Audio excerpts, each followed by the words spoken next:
Hello and welcome to Non-Inkables. This is a video I'm actually very excited to make. We're going to be talking about set championships for Ursula's return. So set 4 set championships because they are coming up real fast. I'm going to talk about kind of how I prepped for the last set championship and how I'm prepping for this one and just basically everything, talking about it all. Okay, so last time set championships was just 2 weekends back in April, I believe. And so we live in an area with a lot of local game stores, but it was hard to kind of like, you couldn't go to all of them, obviously, because there's only 4 days and there's more than 4 game stores in the area. And I say in the area like within a 1 hour drive is my little circle of what I would be willing to travel to. And so last time we only went to 2 because there was one day where it was my niece's birthday, so we went to Chuck E. Cheese instead for her birthday. And then the other day I had to work that night, and so I would have missed Top Cut. And I was like, there's no point in going if I can't even be there for Top Cut. So then I wouldn't win anything. So yeah, this time it's any weekend in July essentially. And so we're going to set championships the first weekend in July, the second weekend in July. The third weekend in July is the challenge in Texas. So we're going to that. So we can't go to the set championships that weekend, but we're going to the challenge, so no big deal. And then the fourth weekend in July, we are also going to set championships. I think the game stores in our area have done a pretty good job of not hosting their set championships on the same day. And so we pretty much have one booked every day for every weekend in July, except for that third weekend. And then the last weekend in July, that Saturday, we haven't signed up for anything. I was looking on the Melee website, and there is a store that is supposedly doing it, like that's listed on the Melee website, that they're going to do it that Saturday, but they haven't announced anything in their Discord. You can't sign up on the website. And apparently last set championship, they didn't run the competition. And so who knows if it'll actually happen, but maybe it'll be good to have a break. Okay, so the way you sign up depends on the store. And the way you find out about signups is usually in their Discord. So to join their Discord, the easiest way I think is to search the name of the store with Discord in Google, and then it'll link you to their Discord, or at least a link to how to join their Discord. And then they usually announce it in there. For our local game stores, some of them have you sign up through Melee. Some of them have you sign up on their website. And then I think day of the competition, they will register you in Melee. And I think part of that is so that they don't have to pay the fee that Melee charges, like the processing fee. And so they get all profit. And then we do have one store where you have to either go in person to sign up, or you can also call them and sign up that way. And so it really depends on the store. And then in terms of pricing, so every store gets the 4 Ursula promo cards, which I will show. And then you get the second place gets an Ursula playmat, and then the first place gets an Ursula playmat that says champion on the top. So same pricing as for the Stitch promo for set 3. And some stores will also do additional pricing on top of that. So some stores in our area will give you a pack per win. So every round that you win, you get a pack. And then some stores also, if you're in the top 8, there's like set additional pricing for that. I've seen other stores online where if you are like first place, they give you like a booster box. It'd be cool if you could get a trophy. I just like trophies, but I don't think any of our stores do that. And some stores don't give you anything. So it really depends on the store. And then the price of the set championships, at least in our area, range from $25 for entry up all the way to $35 for entry. And that is just the price that they're charging. There may be more depending on what Melee takes as a fee. And then most places will do a couple rounds of Swiss followed by a top cut. So what that means is usually it's like 5 rounds of Swiss, I think. So it's 5 rounds where you're paired up. I think it randomly pairs you for the first round. You play that person, and some places do best of 2, some or 2 game format, and some places do best of 3. And then based on how you did, you get paired again. So like the winners with the winners, the losers with the losers. And they do that usually for 5 rounds. And then the people who have the highest points end up in the top 8, and then the top 8 usually play like a single elimination top best of 3. So you play against somebody 3 games, unless they beat you twice or you beat them twice, then it's 2-0. Then you don't have to play the 3rd game because you already know who won. So you play best of 3. Whoever wins moves on, plays.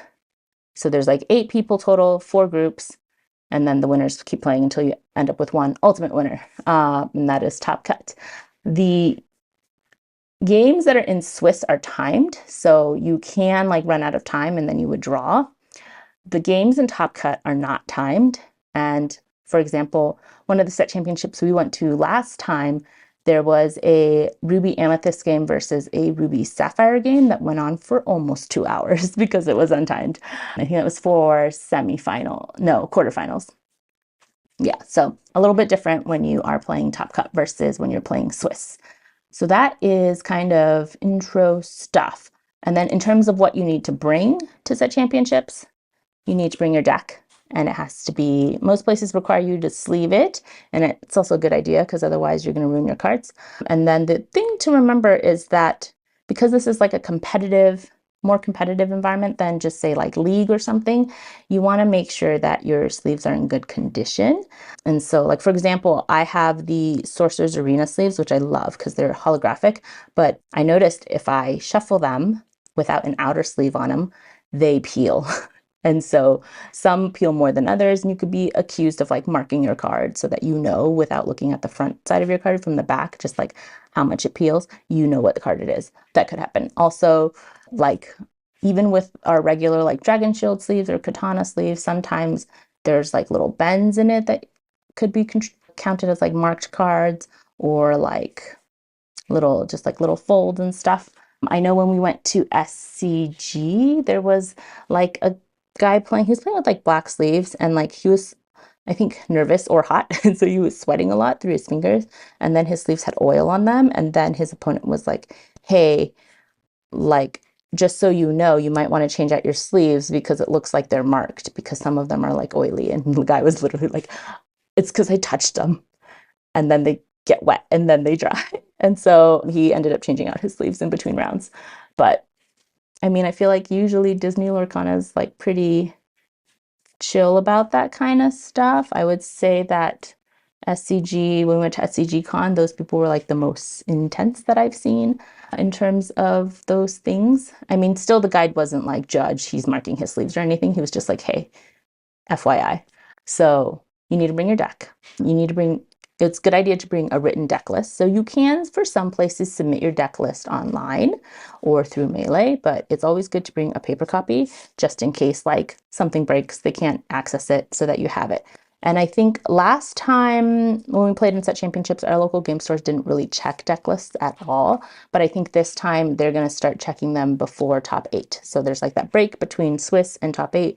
And I think that's when they're going to check that, make sure that your deck actually has the cards that your deck list says it has, to prevent cheating. Other things to bring would be like dice or damage counters and a paper and pencil to track lore, because technically if you're playing in a competitive environment for Lorcana, you have to track your lore on pen and paper. I think you can use a boogie board, but you can't use like the Disney app, which a lot of people use. You can't use like the little lore counters that you turn. You can't use like a dice. So good to bring, also good to practice. And then a playmat. That's kind of, you don't have to, because a lot of stores I feel like have a fabric covering on their tables, so you don't necessarily need a playmat. And then, so those are like the competition things that you need to compete. Other things that I would definitely bring is drinks, like water, snacks, and then for me, like caffeine. So actually, my mom got me a bunch of these like coffee candies in Japan, so I just bring those, and they are, each candy is like the equivalent of a cup of coffee. So I think snacks, caffeine, water. And then the other thing that I always bring is a watch.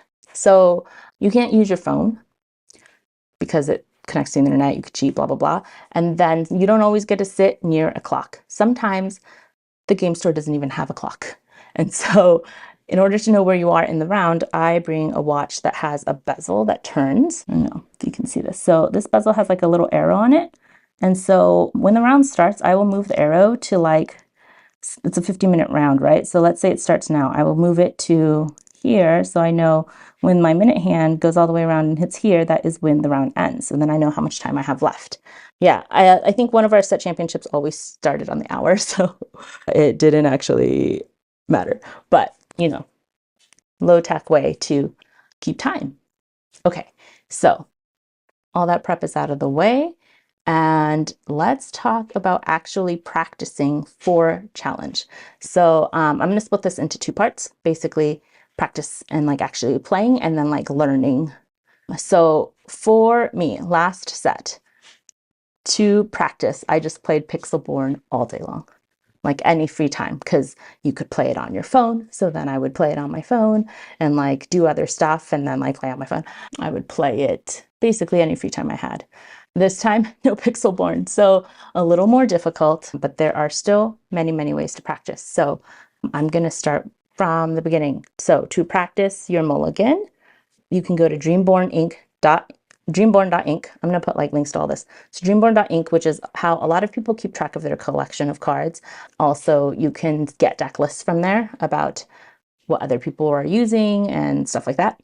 But it does have a feature where if you go into your deck under menu, where you can select like save, export, blah, blah, blah, there is a new feature where you can practice your mulligan.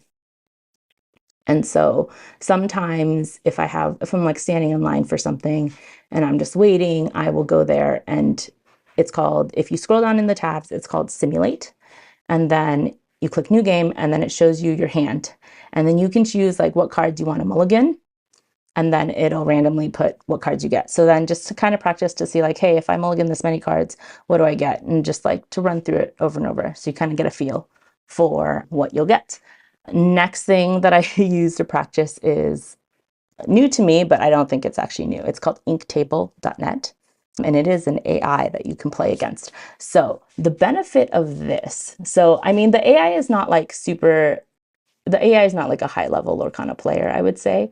But the benefit is you can choose what deck the AI plays. And so if you want to practice a certain matchup, or if you want to practice, like, I want to play, say, like, I want to play green steel with my deck on the draw, you can choose that, and you can practice that every single time. There are like ways on there to change the difficulty. You can have the AI start at a higher lore. You can also have them start at a higher ink. You can also have them getting more cards per turn, kind of like Ursula, to be honest, in Illumineer's Trophy or Illumineer's Quest. But I think it's a good way to simulate, like, if you have nobody to practice with and you just have your deck of cards, you don't have another deck of cards to practice with, it's good to like kind of just practice getting a feel for playing for different decks. And I would say it's pretty good at piloting like the Amber, Ruby, Mufasa deck. It's pretty good at piloting like hyper aggro decks, because in those, I think you just play characters, so there's not a ton of comboing going around. And like it does know like, oh, if I play Rapunzel here, it'll heal and I'll get cards. Like the AI is good enough for that. I have used it to play against ramp decks, and the AI does know like to ramp, which I think is pretty good, but I don't think it is as high level as, say, somebody like a real person. But it's good to practice and play with when you don't have anyone else to play with, or say you don't have your cards with you and you just want to kind of go through the paces. Okay, so that's one. Another way to practice that I have done is I have my deck that I want to play, and then I made a deck, like sleeved up a deck that is common in the meta. So I just picked out like a deck that won at Chicago, and I sleeve that up, and then I will play as both people. And so kind of like, people who practice chess by playing chess as both people. So kind of like that. It is a little like biased because then you know what each person has, but also part of practicing is like, I think you have the cards that you have, and then you are kind of like guessing, predicting what the other person has, and you just assume that they have whatever cards that can answer your stuff, and you want to play like assuming that they have their optimal hand, right? And so that's a good way to practice. And then another way to practice is I play against Brian because he's here. And he's pretty good at piloting, I would say, all the decks. And so I think that is very useful if you have someone you can play against on a regular basis, and then you can have them pilot different decks for you to practice, and then you can pilot different decks for them to practice different matchups, right? And then we also practice with Tyler, our new team member. We had that practice on Monday, our first practice. It was pretty good. And so you kind of have like more brains together thinking through steps. And when you practice with people, you can either play normally, like how you would play someone, or you can play what's called open face. So I think this is really helpful. So you play where everyone can see everyone's cards and everybody talks through every move. So you deal the first, you figure out who's going first, you deal the first 7 cards, and then you say, okay, I would mulligan these cards because I am trying to get this for my opening hand. Or, and then they can say like, oh, but what if this happens? What if this happens? Like, what if you mulligan, you get all uninkable cards? Like, do you have enough ink to like get you past the first 2-3 turns? Or they can say like, but if you're playing this deck, what this maybe is not the most ideal hand that you want to try to get. And then as you're playing, you can be like, okay, so here I think I would ink this and play this because on my next moves, I'm going to try to do this. Or like, because I want to make sure I can attack this in case they have it, or, you know, stuff like that. So I think it's really, really helpful, especially if you all play different decks. And then they can kind of like, especially if they play one of the meta decks and you play one of the meta decks, you can kind of talk about how to beat their deck and they can kind of help you with that. So I think it's very, very helpful. It is very time consuming. I would say one game takes much, much longer when you play this way, but I think it's much more informational and beneficial for you to practice this way.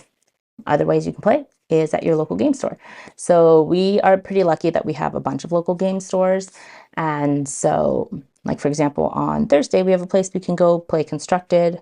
Same thing Friday, that's a new game store. And then technically, I think Tuesday, if we wanted to travel like an hour, but we don't do that. And then also Sundays. But the thing is, I would say always make sure you check the schedule because sometimes they are running sealed or draft. And in that case, you won't be able to practice your deck. And then, of course, the last way is to play on Real Play Connect. So it is a webcam-based play. I actually played my first 2 rounds, I guess first 5 games yesterday.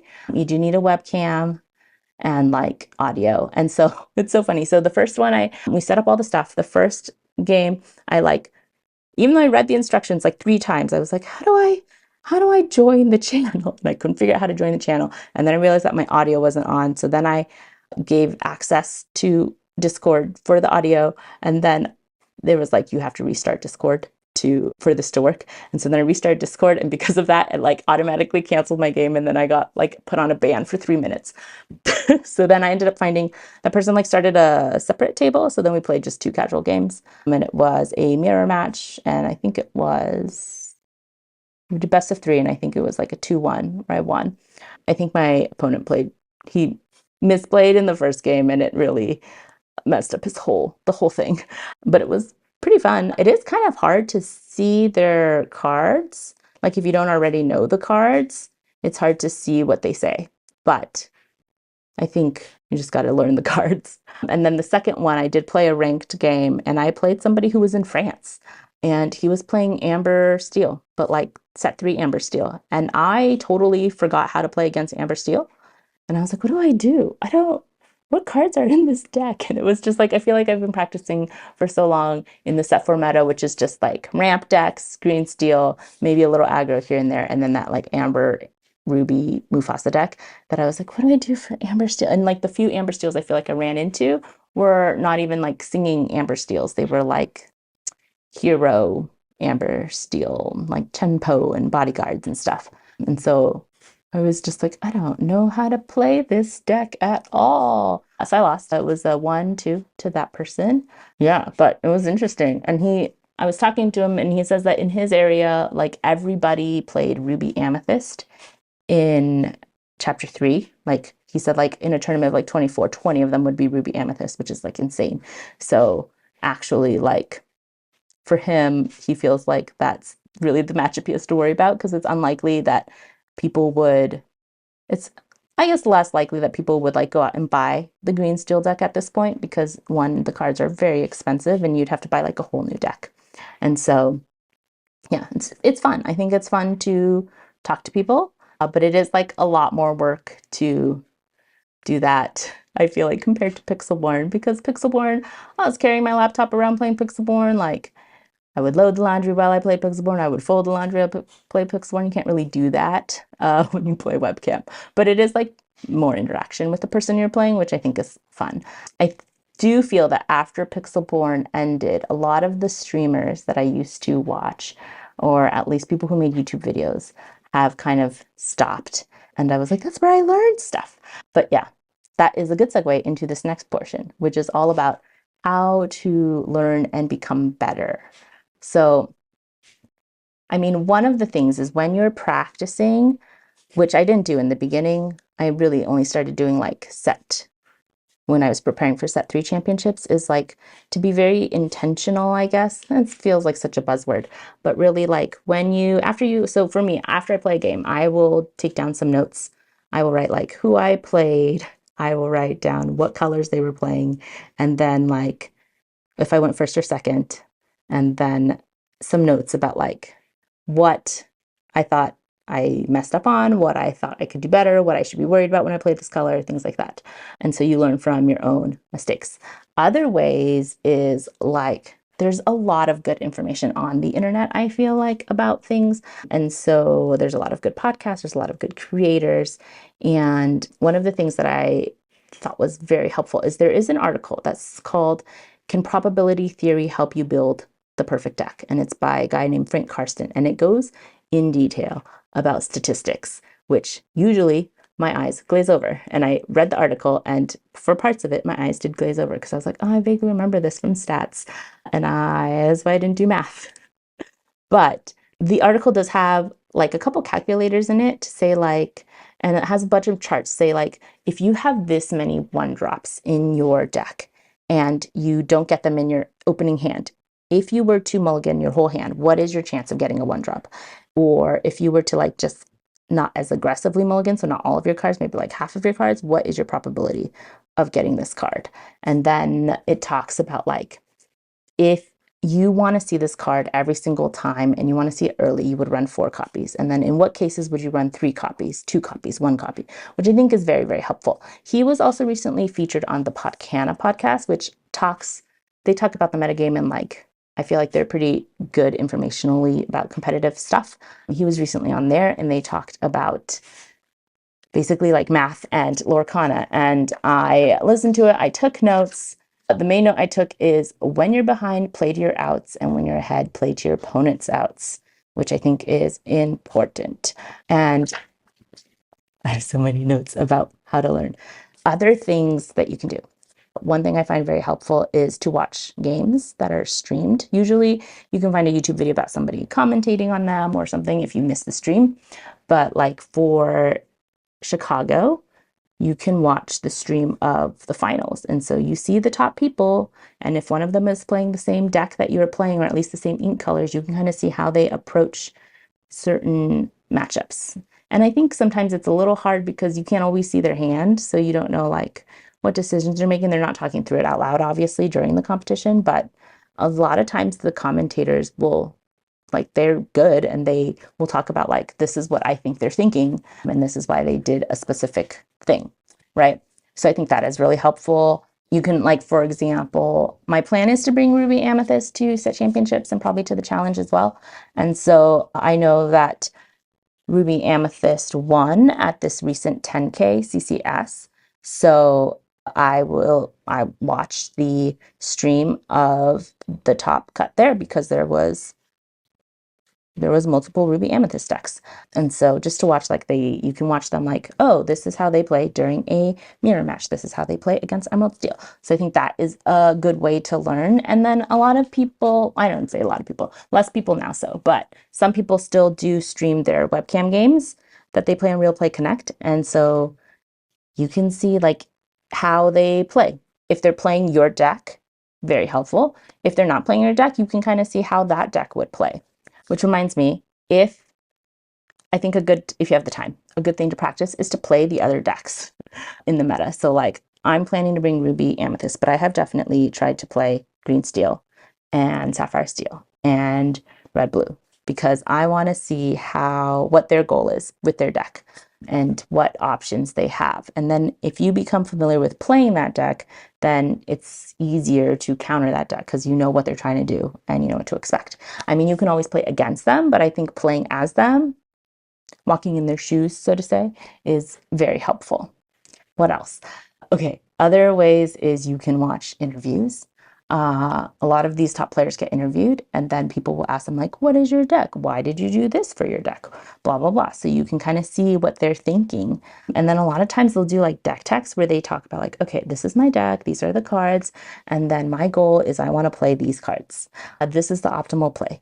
This is why I didn't include this card. This is, all that stuff, which is super helpful. So for example, the last winner of the 10K was Luca, this like 15-year-old who, I don't know why I said it like that, this 15-year-old who is like really good. And so I remember he did a short interview with Team Ohana, which is I think his team. And he was like, oh, people play castle on the wrong turn. That's what he's like, I think that's the mistake they make. And I was like, what is the right turn? You didn't say what is the right turn to play castle, And then later he did an interview with Forbidden Mountain where he actually went way more in depth. And I was like, oh, okay. This is helpful. I think other people who are pretty good at explaining their decks and are good people to follow that I watch a lot are Quantum Mercury. He does many different deck colors and he goes over his deck and then he'll show some play. Earlmeister. I used to watch Lord Conabro a lot, but they haven't really posted since Pixelborn went down. Zan Syed and Alphos. And it's funny because sometimes I also watch people because I like their vibe. So like Lord Conabro, I remember when he used to play Pixelborn, he would always be like, oh, it would be horrible for us if they drew this card. And he'd be like, and they did. And he'd be like, oh, it'd be really bad if we didn't draw this card. And it's like, and we don't. And I just thought that was very entertaining to me. And then like Zan Syed, I think does really, really good different decks and also like talking through it. I do watch him on like 2x speed though, because his voice is just so calming that I feel like I get so relaxed and then I just fall asleep and I feel really bad. I'm like, no, I'm trying to learn. But being tired all the time does not help. And then Alphos, he's still making videos. I just saw he just posted a video today where he talks to Kendall, aka No I'm Not, who I literally thought was No I'm Not, about Ruby Amethyst. So after doing this video, that's what I'm going to watch to learn. And another option would be to get coaching. So a lot of these top players offer coaching. So you pay them money and they help you. I haven't tried that option yet, but Tyler from our team has. I think he got coaching from, I want to say Zan and maybe Artabax. I feel like I still can learn so much from the videos that are on YouTube of people talking about decks. Like I haven't reached the level where coaching would be the most beneficial. I feel like there are a lot of basic things that I still need to learn before like elite level coaching would help. It's like I don't know, when you play a musical instrument, you're like, I still got scales that I can't play and I just need to practice that before, and like practice songs before like having a teacher would help. So yeah, I haven't tried that out yet, but that is a thing to consider if you have the resources. And I know a lot of places are going to offer, a lot of people offer coaching, and then they're kind of like, I think it's starting to get organized better, I suppose, because the pack now has like Zan and Zach Bivens as a coach, as opposed to like going to them outside of that. Like I think things are getting more organized. I don't know. Other things is to look at other decks in your color. I think most decks in general look very similar, but there's always like a little like a couple tech cards that people play, and it's interesting to see what those are and be like, why are they playing? And think about like, why are they playing this? For example, like a blue steel deck that doesn't play Whole New World, why? Or a blue steel deck that plays Great Stone Dragon, why are they doing that? Or classic example from Ruby Amethyst, a deck that's playing Sorcerer Spellbook. Like, what is that for? And just to think about like, what scenarios would those cards be used, and if you want to use that in your deck. The other thing is to know all the cards that are available in the colors that you have. So I literally will go on dreamborn.ink and click my 2 colors, and then I will look through every single card, because maybe there is a diamond in the rough card that people aren't using and that I could try out. So I did at one point, I was playing like Jim Hawkins in my deck, And I saw him pretty often, and actually worked pretty well for me to go turn 1 Chernabog, turn 2 Flynn, turn 3 Sisu, turn 4 Castle, turn 5 Jim Hawkins Castle. That was killer. That sealed the deal many times. There was at one point I was playing like Dolores because I felt like I didn't need more card draw and I wanted to quest for 2. So I tried her out. But it's good to know all the cards in your deck to see maybe there's something that is getting missed. And then, yeah, the other main thing is just to take notes. Oh, and then last thing is, how do you know what you're going to be playing against? It's hard to know, I think, for locals, unless you play there often, you know what the people play. But you can go to inkdecks.com and they have a lot of decks on there of that what people play. And for a lot of the major tournaments, they will list what the decks are. So like first place, second place, third place, whatever. And then I know Forbidden Mountain does like a weekly thing about what the meta was, like what deck is dominating, what are most people playing, you know, that kind of stuff. And I think that is a good way to prepare so that you know. And then it's just like thinking, like, for example, I know that at one of the stores I play at, there are 2 people who play Green Steel Diablo. There's one person playing Brooms. There's one person playing, I want to say random, but he has very inventive decks that are like very interesting. And so you can't really practice against them. And then like, I know at another store that I play at, a lot of people are on Ruby Amethyst. And there's like one person on Green Steel, one person on Amber Ruby. And then the other thing to think about is like, for example, I know at Challenge, I will probably see more Emerald Steel than I will at my locals because everyone who can go to the challenge has money to buy the challenge ticket, travel there, you know, whereas not necessarily at locals because that Emerald Steel deck is expensive. It's like $700, which is a hefty, hefty price, I would say. And so things to consider. Okay, so that is my summary. Set championships, how to practice, how to sign up, what do. And I think day of, important things are try to get a good night's sleep beforehand. And it's always good to go in, like, goal is to win stuff, but also like just don't expect that of yourself because I feel like when you put the pressure on, sometimes it makes you perform worse.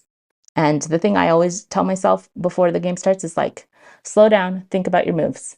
Slow down, think about your moves. Because my default is to just like, oh, I have 3 ink. Let me play the 3 ink card, you know, and like not think about like, that's going to get banished immediately. And so just slow down, think about your moves, really take your time, take a breath. Yeah, so that's it. So, as always, keep shuffling. Hopefully, you don't end up with a whole handful of non-inkables like me. All right, bye.